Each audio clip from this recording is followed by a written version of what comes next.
রাধে রাধে। নমস্কার বন্ধুরা, আশা করি সকলে ভালো আছেন আমাদের পরম প্রিয় সখা শ্রীকৃষ্ণের আশীর্বাদে। আজকের গল্পটা খুবই ব্যক্তিগত, কারণ এটা আমাদের সবার জীবনেই কোনো না কোনো সময় ঘটে। কেউ চলে যায় আর আমরা ভাবি আমার সাথেই কেন এমন হলো, কিন্তু আজকের কাহিনী আমাদের মনে করিয়ে দেয় কখনো কখনো চলে যাওয়া মানে হারানো নয়, বরং রক্ষা পাওয়া। মেঘলা আজকের দিনে একজন আধুনিক মেয়ে, কিন্তু নিজের ভালোবাসায় ছিল অন্ধ। আর রাহুল তার ভালোবাসার মানুষ, যাকে মেঘলা ভীষণ বিশ্বাস করত, ভালোবাসত। কিন্তু রাহুলের অসম্ভব রাগ, কথায় কথায় অপমান, এই সবই মেঘলা ক্ষমা করে দিত, কারণ সে ভাবত ভালোবাসলে সহ্য তো করতেই হয়। তবে ধীরে ধীরে মেঘলা বুঝতে পারছিল এই সম্পর্কটা ক্রমশ টক্সিক হয়ে পড়ছে।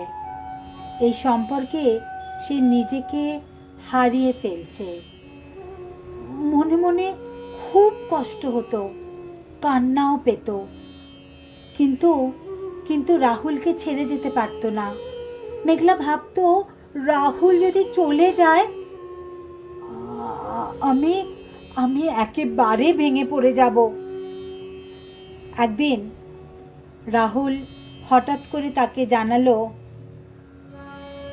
মেঘলা শোনো, আমি আর এই সম্পর্ক রাখতে চাই না, তুমি তোমার জীবন নিয়ে থাকো।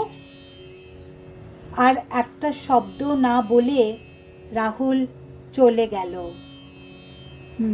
মেঘলার মেঘলার পৃথিবী যেন ভেঙে চুর চুর হয়ে গেল। সেদিন রাতে মেঘলা খুব কাঁদছিল আর মনে মনে বলছিল, মধুসূদন, তুমি কেন নিয়ে গেলে আমার সবচেয়ে প্রিয় মানুষটাকে আমার কাছ থেকে? অশ্রুসিক্ত চোখে বসে থাকতে থাকতে মেঘলা যেন কখন হালকা ঘুমিয়ে পড়ে আর স্বপ্ন দেখে একটা শান্ত আলোর মতো উপস্থিতি, একটা গভীর মমতাময় কণ্ঠস্বর যেন তাকে বলছে, মেঘলা, যাকে তুমি আঁকড়ে ধরে রেখেছিলে সে তোমায় ধ্বংস করে দিচ্ছিল। তোমার ভাঙন আমি দেখতে পারি না, তাই তাকে তোমার জীবন থেকে সরিয়ে দিয়েছি। তুমি হারাওনি, তুমি মুক্ত হয়েছ। মেঘলা ঘুমের মধ্যেই যেন বিহ্বল হয়ে পড়ল। সেই কণ্ঠস্বর আবারও বলল, যে মানুষ তোমায় অপমান করে, তোমার মন ভাঙে, তোমাকে ছোট করে, সে তোমার নিয়তি হতে পারে না। তোমার থেকে আমি কিছু ছিনিয়ে নিইনি মেঘলা, শুধু যা তোমার জন্য বিপদ ডেকে আনে তা থেকে আমি তোমাকে বাঁচিয়েছি। মেঘলার ঘুম ভেঙে যায়। হাওয়ার দোলা, ভোরের আলো, যেন মনে হচ্ছিল কেউ তার মাথায় হাত রাখলো আর তার ভেতরটা অদ্ভুত শান্ত হয়ে গেল। দিন যায়, মেঘলা ধীরে ধীরে নিজেকে ফিরে পায়। সে বুঝতে পারে রাহুল চলে যাওয়া ছিল ভাঙন নয়, বরং মুক্তি।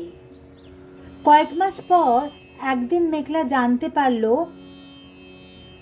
রাহুল অন্য কারো সাথে সম্পর্ক নিয়ে বড় সমস্যায় পড়েছে, প্রায় আইনি ঝামেলা। মেঘলা তখন মনে মনে একটু হাসল।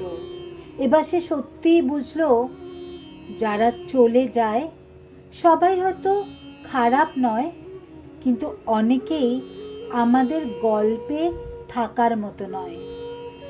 আর আমাদের পরম প্রিয় সখা মুরলী মনোহর শ্রীকৃষ্ণ, তিনি জানেন কাকে কোথায় কখন থামিয়ে দিতে হবে।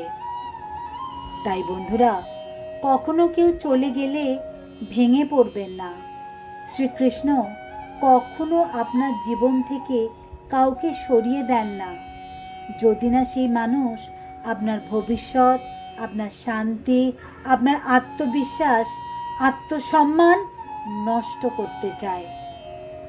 যে চলে গেছে সে আপনার ছিলই না, যে আসবে সে হয়তো আপনাকে নতুন করে গড়ে তুলবে। কারণ শ্রীকৃষ্ণ আপনাকে শুধু রক্ষা করেন না, আপনার গল্পটাকেও নতুন করে লিখে দেন। আজ তাহলে এই পর্যন্তই। এরকম আরও এমন শ্রীকৃষ্ণের অন্তরছোঁয়া গল্প পেতে লাইক, শেয়ার এবং সাবস্ক্রাইব করুন কথা শ্রীকৃষ্ণকে, যেখানে কৃষ্ণবাণী কথা বলে आधुनिक जीवনের ভেতর দিয়ে। और अगर आप ऐसे ही श्री कृष्ण स्टोरी हिंदी में सुनना पसंद करते हैं तो प्लीज़ स्टे कनेक्टेड विद লীলা রাধে কৃষ্ণ की यूट्यूब চ্যানেল। ভগবান শ্রীকৃষ্ণ আপনাদের সকলের জীবনে আলো, শক্তি ও ভালোবাসা দান করুন, এই প্রার্থনাই জানাই। সবাই ভালো থাকবেন, সুস্থ থাকবেন। নমস্কার, জয় শ্রীকৃষ্ণ।